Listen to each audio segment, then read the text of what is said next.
ऐसे वक्त पे जब हम संसद भवन में बैठे होते हैं और इस तरह का जो है बिल पारित होता है, तो मैं आपको बता नहीं सकती थी हमें कितना गर्व महसूस होता है। भारतवर्ष की आत्मा को दीमक की तरह खा रहे हैं, कैसे कैसे षड्यंत्रों से करके। वक्फ बोर्ड हो गया, ये न जाने ऐसे कैसे कितनी षड्यंत्र हैं। वक्फ बोर्ड क्या, जितने पाकिस्तान बन जाए उतना एरिया जो है हड़प कर रखा हुआ है, जब्त करके रखा हुआ है। और अगर इनको कुछ कहते हैं तो कहते हैं कि हम तो सड़कों पे आ जाएंगे, हम खूनो खून कर देंगे, तुम बताओ क्या करोगे। ये हमारे लिए ये ऐतिहासिक वक्त है कि हमें जो है प्रधानमंत्री जैसे लीडर आए हैं और हमें इस वक्त का पूरा पूरा फायदा उठाना है।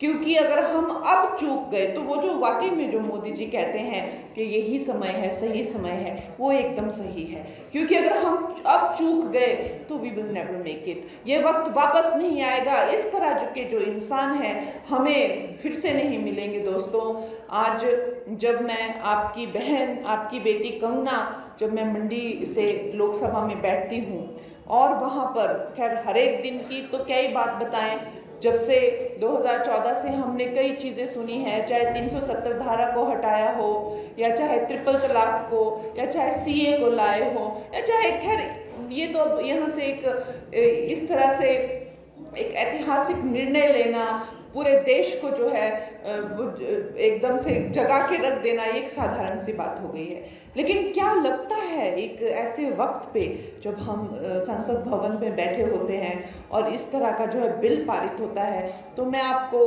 बता नहीं सकती थी हमें कितना गर्व महसूस होता है। ऐसा लगता है कि इस ऐतिहासिक वक्त में जो है हम भी इसका एक हिस्सा बने हैं।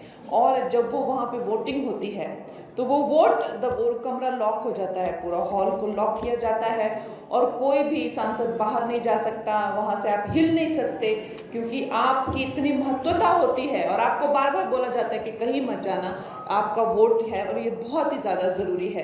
तो जब हम वो वोट दबाते हैं वो मशीन में और अपना समर्थन देते हैं इतने ऐतिहासिक बिल को, जो सोचिए जो भारतवर्ष की आत्मा को दीमक की तरह खा रहे हैं, कैसे कैसे षड्यंत्रों से करके। वक्फ बोर्ड हो गया, ये न जाने ऐसे कैसे कितनी षड्यंत्र हैं। लेकिन अगर आप देखें तो वक्फ बोर्ड क्या, जितने पाकिस्तान बन जाए उतना एरिया जो है हड़प कर रखा हुआ है, जब्त करके रखा हुआ है। और अगर इनको कुछ कहते हैं तो कहते हैं कि हम तो सड़कों पे आ जाएंगे, हम खूनो खून कर देंगे, तुम बताओ क्या करोगे।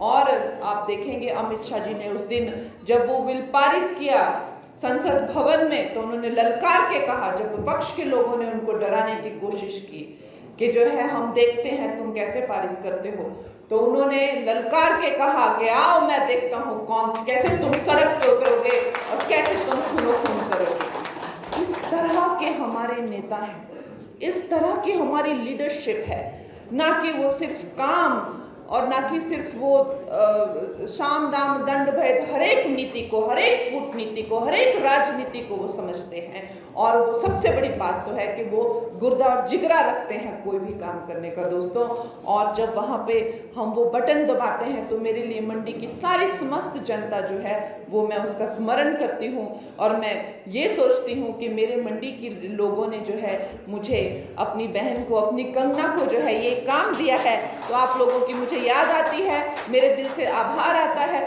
और हम सब की तरफ से जो है मैं वो समर्थन करती हूँ। दोस्तों।